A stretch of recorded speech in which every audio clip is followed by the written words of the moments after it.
शोभा झा बाजि रहल छी और अहाँ सबके सामने एकटा हम ललका पाग के कथा राखऽ जा रहल छी। ललका पाग के कथा जाहिमे मिथिला में ई पाग के बहुत बड़का महानता कहल गेल छै। पागे बहुत सर के ताज होइ छै और पाग अगर ककरो नीचा खसि पड़ले तो ओकर इज्जत नहीं कोनो रहै छै। तऽ एगो लड़का छलथि हँ, हुनकर बियाह हुअ वाला छलनि हँ। एगो बियाह भेल छलनि हँ तऽ ओ लड़की सब खुश नहीं रहै छलथि हँ। तऽ एकटा हुनका लड़की पसंद आबि गेलनि। ओ लड़की पसंद आबि गेलनि आ हुनका से बियाह करऽ चाहै छलथि हँ। तऽ अपन माँ बाबूजी सबके कहलखिन जे माँ बाबूजी हम ई लड़की सने नहीं रहब, हमरा दोसर लड़की पसंद आबि गेल अछि, हम ओकरा सने बियाह करब। तऽ से किया बाबू, ई बात किया बौआ बजलहुँ? अपना समय तऽ ई चीज नहीं होइ छै, मैथिल छी, ब्राह्मण छी, ई काज करबै तऽ पाग गिर जेतै, इज्जत गिर जेतै। अपना सबके तऽ पाग, पान, माछ, मखान यह प्रसिद्ध और महानता छै। डुमरा के ओइ कात वाली जे पुतहु छथि, कते संस्कारी, कते गुणवान छथि। हुनका अरिपन आबैया, गीत आबैया, घर के काज करै छथि, सिलाई कढ़ाई बिनाई सब किछ में परिपूर्ण छथि। तहन डुमरा वाली से अहाँके कोन शिकायत अछि? नहीं माँ, हुनका से हमरा कोनो शिकायत नहीं अछि, लेकिन अहाँ सब जल्दबाजी में हमरा बियाह करा देलहुँ। हमरा हुनका प्रति ओते स्नेह नहीं जा रहल अछि, हमरा दोसर लड़की सने प्रेम भऽ गेल छै। माँ कहलखिन नहीं नहीं, किछु भऽ जायत, अहाँके ओही लड़की सने रहऽ पड़त, चाहे किछु भऽ जायत। ओ कहलखिन नहीं, एहन बात नहीं हैत, हम तऽ बियाह करब। तऽ हुनकर बाबूजी कहलखिन अपन बेटा के, बौआ ई पाग पर में अहाँ लात रखियो आ तहने अहाँ आगा बढ़बै, नहीं तऽ अहाँके बियाह के कोनो अथी नहीं अछि।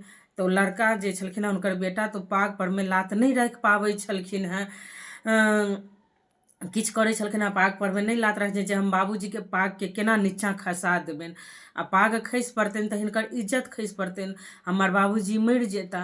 लड़का यह चिंतित में हमेशा रहैत रहै छलखिन हैं। आरो कनियो से ठीके से बात करै छलखिन हैं, लेकिन हुनका मोन नहीं खुश रहै छलनि हैं। तऽ एक दिन हुनकर कनिया कहलखिन, देखू अहाँ तऽ नहीं हमरे लंग खुश रहै छी, नहीं अपन माँ बाबूजी लंग खुश रहै छी, एक काज करू अहाँ अपन बियाहे कऽ लिअ। तऽ अहाँ ऑर्डर करै छी?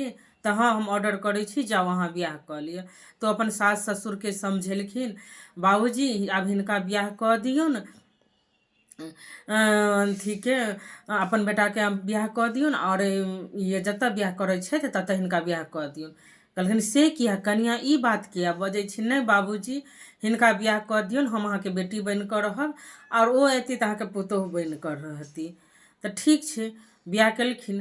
तऽ ओ लड़की अपन ओ लड़का के तैयार केलखिन, कुर्ता धोती और ई सब किछु पहिरेलखिन, पाग पहिरेलखिन। लड़किए पाग के एना कऽ देलखिन माथा पर में, लिअ पाग पहिर लिअ, आ काजर लगा देलखिन लड़का के, जाओ शादी करे के लेल।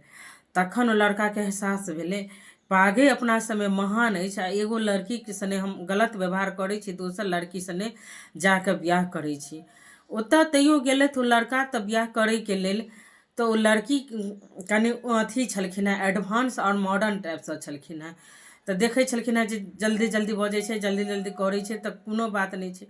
जहन ओ एलखिन हुनका घर तऽ ओ अपन काज ताज करै छलखिन हैं, ई कोनो काज ताज नहीं करै छलथि हैं। ई देखलखिन जे आब ई लड़की जे पहिल हुनकर पत्नी छलखिन हैं, बहुत दुखित रहै छलखिन हैं, कोनो काजो नहीं करै, खुशी नहीं रहै छलखिन। तऽ ई कहलखिन, ई तऽ हमरा पाप लागि रहल अछि, बहुत हम गलत काज कऽ लेलहुँ, ई कोन काज कऽ लेलहुँ, एगो सने हम के खुशी नहीं ई खुशी रहैया नहीं ओ खुशी रहैया। तहन ओ बाबूजी के कहलखिन जे बाबूजी हम तऽ बहुत बड़का गलती भऽ गेल, आब हम कोन उपाय करब? हुनकर बाबूजी कहलखिन, आब अहाँके कोनो उपाय नहीं अछि। तऽ हुनकर जे जेठकी पहिल घरवाली छलनि हैं, ओ दिन पर दिन शोक होइते होइते ओ धीरे से अपन खत्म भऽ गेलखिन। तहन कहलखिन कि काजल अहाँ ई की केलहुँ, ई की केलहुँ, किया अहाँ खत्म भऽ गेलहुँ, हमरा कारणे अहाँ किया प्राण त्यागलहुँ, अहाँ किया प्राण त्यागलहुँ? लड़को के मूर्छित आबि गेलै। तो लड़का कहलकै अगर अहाँ नहीं जीब तहन हमहूँ नहीं जीब, हमहूँ नहीं हम आब अहीँसँ प्रेम करै छी, हम ई लड़की हम दोसर अथीसँ पूजासँ प्रेम नहीं करै छी। तऽ नहीं नहीं नहीं पूजोके मोन दुखी रहऽ लगलै, किएक तऽ लड़काके जे छलै से ओ लड़की ज्यादा अथी करै छलैए, हर चीजमे खाना बना कऽ देनाइ, चाय बना कऽ देनाइ, ई केनाइ ओ केनाइ। आ पूजा जे दोसर हुनकर घरवाली छलखिन हेँ ओ किछु नहि करै छलखिन हेँ। तहन पूजा कात भऽ गेलखिन आओर हिनका जिएलखिन हॉस्पिटलमे, ई जी गेलखिन। तहन पूजे तलाक दऽ देलखिन। तहन कहलखिन कि आब हम अहाँ सने काजल शादी करऽ चाहै छी, बियाह करऽ चाहै छी।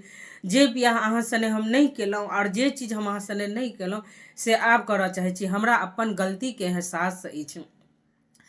नहीं नहीं ई बात नहीं कहू गलतीके एहसास से। तखन फेर हुनका ओही तरहसँ सजायल गेल बजायल गेल, फेर कुर्ता धोती दुपट्टा सभटा लड़काके देल गेलनि, लड़कीके बढ़िआँसँ तैयार कयल गेल, लड़कियो तैयार भेलथि बढ़िआँसँ। तहन हुनकर सास ससुर माय बाप बनि कऽ लड़काके पाग पहिरा कऽ आर हाथमे देल जाइ छै पान मखान, ई सबके विध होइ छै उम्हरसँ, पान मखान सुपारी माछी सब दऽ कऽ लड़काके तहन ओ लड़कीवला देलखिन। तहन फेर हुनका बियाह कयल गेल।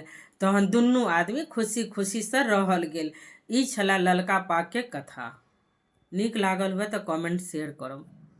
ई कथासँ अपना लोकके की सीख भेटल? ई कथासँ इएह सीख भेटल ककरो मोनके नहीं दुखाबी।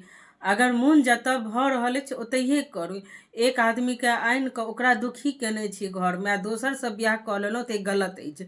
जतऽ इच्छा अछि मोन अछि पहिले ओ बात राखू, आ घरमे बात बजलहुँ नहि आ पहिले हम माय बापके बात मानि लेलहुँ फेर ओकर बात मानि लेलहुँ। तऽ पहिले अहाँ मोनके बात बाजू, तहन देखियौ माय बाप की करै छथि। पहिले अहाँ अपन आत्माके अटोलू जे हम कते सक्षम छी।